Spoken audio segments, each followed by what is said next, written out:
अस्सलाम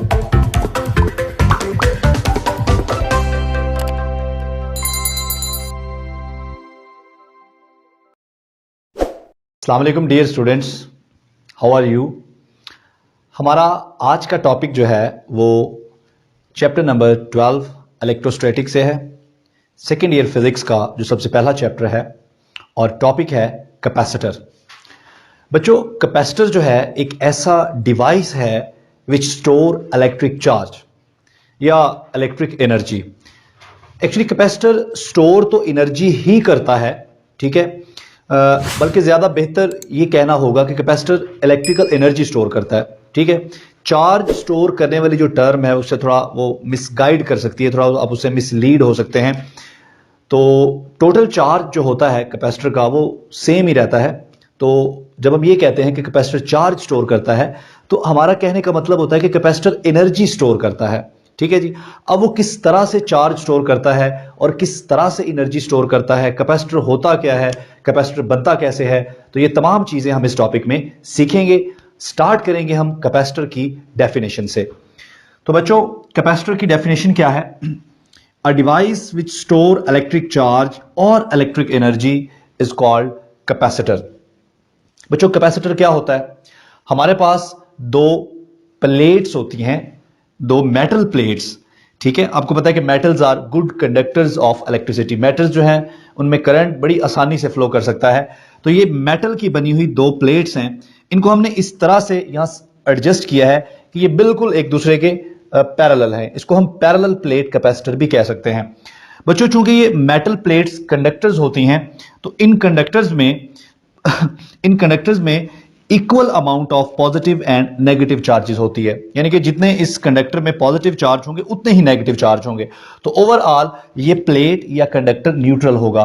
बिल्कुल ऐसे ही जो दूसरी प्लेट है वो भी कंडक्टर है, उसमें भी पॉजिटिव और नेगेटिव चार्ज इक्वल अमाउंट में है। सो इसमें भी नेट चार्ज या टोटल चार्ज क्या होगा? सेम होगा, या नेट चार्ज आप इसको जीरो कह सकते हैं, ठीक है।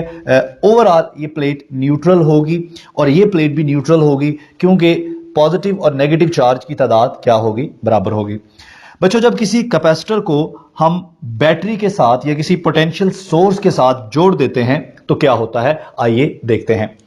तो जैसा कि हम पहले बात कर रहे थे कि इस प्लेट में equal amount of positive charge and negative charge है। नेगेटिव चार्ज किस शक्ल में है? इलेक्ट्रॉन्स की शक्ल में, और पॉजिटिव चार्ज पॉजिटिव आयंस या एटम्स की शक्ल में यहां पर मौजूद हैं। तो जब हमने इसको कनेक्ट किया, इस प्लेट को हमने बैटरी के पॉजिटिव टर्मिनल से कनेक्ट किया, तो पॉजिटिव टर्मिनल से कनेक्ट करने की वजह से यहां से जो इलेक्ट्रॉन्स हैं ये इलेक्ट्रॉन्स अट्रैक्ट होंगे बैटरी के पॉजिटिव टर्मिनल की तरफ, ठीक है जी, और यहां से मूव करेंगे। तो हम कंसिडर कर लेते हैं कि सबसे पहले इस प्लेट से एक इलेक्ट्रॉन निकला, ठीक है। आइडियल केस हम इसको सपोज कर लेते हैं ताकि हमें जरा समझने में आसानी हो जाए।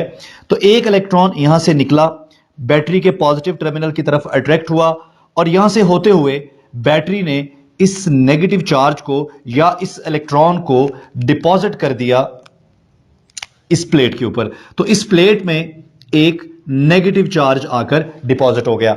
तो यहां इस प्लेट पर पहले पॉजिटिव चार्ज और नेगेटिव चार्ज इक्वल थे, ठीक है, लेकिन अब एक नेगेटिव चार्ज क्या हो गया? ज्यादा, क्योंकि एक इलेक्ट्रॉन बैटरी ने यहां से इसके ऊपर, इस प्लेट के ऊपर लाके डिपॉजिट कर दिया। तो यहां पर आ गया एक नेगेटिव चार्ज। बच्चों, अब यहां से एक इलेक्ट्रॉन ने मूव किया है, ठीक है, यहां से एक इलेक्ट्रॉन गया है, तो यहां पर इलेक्ट्रॉन की डेफिशिएंसी हुई, एक इलेक्ट्रॉन की कमी हुई। अब एक इलेक्ट्रॉन की कमी का मतलब क्या है कि यहां पर एक पॉजिटिव चार्ज आ गया, तो इलेक्ट्रॉन की डेफिशिएंसी की वजह से यहां पर एक पॉजिटिव चार्ज आ जाएगा। तो बच्चों, इस प्लेट पर एक नेगेटिव चार्ज आया, इस प्लेट पर एक पॉजिटिव चार्ज आया। इससे पहले दोनों प्लेट्स न्यूट्रल थी, लेकिन अब इस प्लेट पर एक नेगेटिव चार्ज आ चुका है, इस प्लेट पर एक पॉजिटिव चार्ज आ चुका है। तो इन दोनों में जो चार्जेस की डिस्ट्रीब्यूशन है या जो चार्जेस की तादाद है वो अब बराबर नहीं रही, वो डिस्टर्ब हो चुकी है। तो बच्चों, जब इस प्लेट पर एक पॉजिटिव चार्ज आ गया, इस प्लेट पर एक नेगेटिव चार्ज आ गया, तो एक इलेक्ट्रिक फील्ड पैदा हो जाएगा जिसकी डायरेक्शन किधर को होगी? From positive charge towards the negative charge, ठीक हो गया। और यहां पर चूंकि ये पॉजिटिव चार्ज हो गया, ये नेगेटिव चार्ज हो गया, तो इन प्लेट्स के दरमियान भी एक पोटेंशियल डिफरेंस डेवलप होना शुरू हो गया, क्योंकि चार्जेस की जो कॉन्सेंट्रेशन है, चार्जेस की जो मिकदार है, अब वो एक जैसी नहीं है, ठीक है बच्चों। उसके बाद आया दूसरा इलेक्ट्रॉन, बैटरी को इस चार्ज पर वर्क करना पड़ेगा और यही वर्क यहां स्टोर हो जाएगा इलेक्ट्रिक पोटेंशियल एनर्जी के तौर पर, और हम कहेंगे कैपेसिटर ने एनर्जी स्टोर कर ली है इलेक्ट्रिक फील्ड के दरमियान। कैपेसिटर की प्लेट्स के दरमियान जो इलेक्ट्रिक फील्ड है, उस इलेक्ट्रिक फील्ड में कैपेसिटर ने एनर्जी स्टोर कर ली है।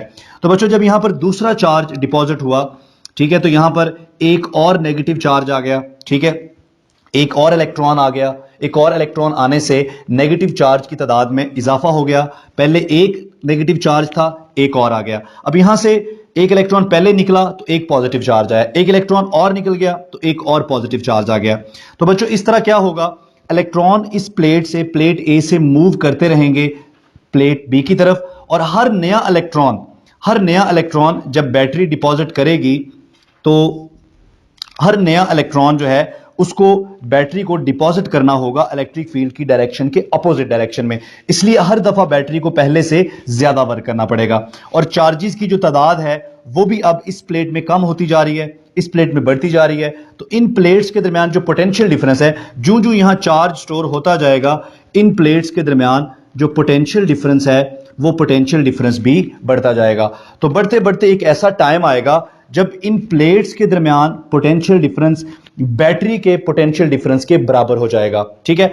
अब इन प्लेट्स के दरमियान इलेक्ट्रिक फील्ड, ठीक है, उसकी वैल्यू इतनी हो जाएगी कि बैटरी फर्दर कोई इलेक्ट्रॉन इस प्लेट पर, बी प्लेट पर डिपॉजिट नहीं कर सकेगी। क्यों नहीं कर सकेगी? क्योंकि प्लेट्स के दरमियान जो पोटेंशियल डिफरेंस क्रिएट हुआ है वो पोटेंशियल डिफरेंस और बैटरी का पोटेंशियल डिफरेंस अब इक्वल हो गया है, लिहाजा अब कोई भी चार्ज यहां पर डिपॉजिट नहीं हो सकता। इस कंडीशन को हम कहेंगे कि कैपेसिटर फुली चार्ज हो गया है। तो बच्चों, जब कैपेसिटर फुली चार्ज हो जाता है तो कैपेसिटर की प्लेट्स पर जो चार्ज आया है, इस चार्ज को अगर हम Q से रिप्रेजेंट करें और इन प्लेट्स के दरमियान जो पोटेंशियल डिफरेंस क्रिएट हुआ है, अगर इस पोटेंशियल डिफरेंस को हम V से रिप्रेजेंट करें तो Q और V आर डायरेक्टली प्रोपोर्शनल, ठीक है बच्चों। यहां पर एक बात याद रखिएगा, कैपेसिटर की प्लेट्स के दरमियान जो है, स्टार्ट में हमें इसकी जो जब हमने कंस्ट्रक्शन देखी तो वहां हमें ये बताना चाहिए था, कैपेसिटर की प्लेट्स के दरमियान या तो एयर होती है, ठीक है, या वैक्यूम होता है, और या कोई इंसुलेटर मटेरियल होता है, कोई इंसुलेटर मटेरियल होता है। तो उस मटेरियल को, एयर हो या कोई इंसुलेटर मटेरियल हो, उसे हम कहते हैं डाई इलेक्ट्रिक। तो डाई इलेक्ट्रिक का यहां दरमियान में होना जरूरी है, ठीक है जी। तो बच्चों, ये Q charge on plates of capacitor is directly proportional to the potential difference between the plates of the capacitor.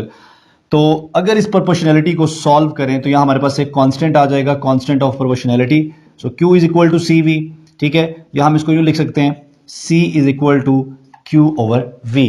तो बच्चों, जो C है इसे कहते हैं कैपेसिटेंस ऑफ कैपेसिटर। तो ये है जी हमारे पास कैपेसिटेंस ऑफ कैपेसिटर। बच्चों, ये कैपेसिटेंस क्या होता है? Capacitance is the ability of capacitor to store charge. हम कह सकते हैं capacitance is capacity to store charge. Capacitor की एबिलिटी या कैपेसिटी कि वो कितना चार्ज स्टोर कर सकता है is called capacitance of capacitor. तो कैपेसिटेंस को हम C से रिप्रेजेंट करते हैं, that is equal to Q over V।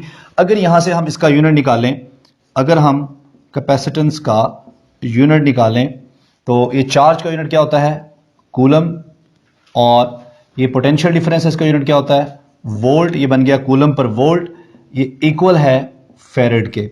So unit of capacitance is farad. Farad एक बड़ा यूनिट है कैपेसिटेंस का। इसके अलावा स्मॉल यूनिट्स भी हम यूज करते हैं, लाइक हम माइक्रोफेरेड भी यूज करते हैं, ठीक है, माइक्रोफेरेड। इसके अलावा हम पिकोफेरेड यूज कर सकते हैं, नैनोफेरेड यूज कर सकते हैं। सो 1 माइक्रोफेरेड क्या होगा? 10⁻⁻⁶ फेरेड। पिको क्या होगा? 10⁻⁻12 फेरेड। और नैनोफेरेड क्या होगा? 10⁻⁹ फेरेड, ठीक है बच्चों। तो कैपेसिटर की जो कैपेसिटेंस है ये डिपेंड करती है कि इन प्लेट्स के दरमियान मीडियम क्या है और इन प्लेट्स की ज्योमेट्री कैसी है, ठीक है। मतलब ये रेक्टेंगुलर प्लेट्स हैं या ये पैरेलल प्लेट्स हैं या किसी और तरह का कैपेसिटर है। कैपेसिटर की जो कैपेसिटेंस है बच्चों, ये डिपेंड करती है दो फैक्टर्स के ऊपर। एक ज्योमेट्री ऑफ द प्लेट्स के ऊपर और एक nature of the medium between the plates. ठीक है जी, nature of the medium between the plates, यानी कि प्लेट्स के दरमियान जो मीडियम है वो क्या है, एयर है या वैक्यूम है या कोई और इंसुलेटिंग मटेरियल है। तो this was the introductory lecture of capacitor. ठीक है जी, इसके बाद हम कैपेसिटेंस कैलकुलेट करेंगे पैरेलल प्लेट कैपेसिटर की। तो कैपेसिटर क्या करता है, कैपेसिटर स्टोर करता है इलेक्ट्रिक चार्ज, या ज्यादा बेहतर है कि कैपेसिटर स्टोर करता है इलेक्ट्रिक एनर्जी। किस सेंस में स्टोर करता है, तो कैपेसिटर अपनी प्लेट्स के दरमियान जो इलेक्ट्रिक फील्ड होता है उस इलेक्ट्रिक फील्ड में एनर्जी को स्टोर करता है, और ये एनर्जी इलेक्ट्रिक पोटेंशियल एनर्जी की फॉर्म में होती है। इसके साथ ये लेक्चर हमारा कंप्लीट हो गया, introductory lecture of capacitor. Thank you, Allah Hafiz.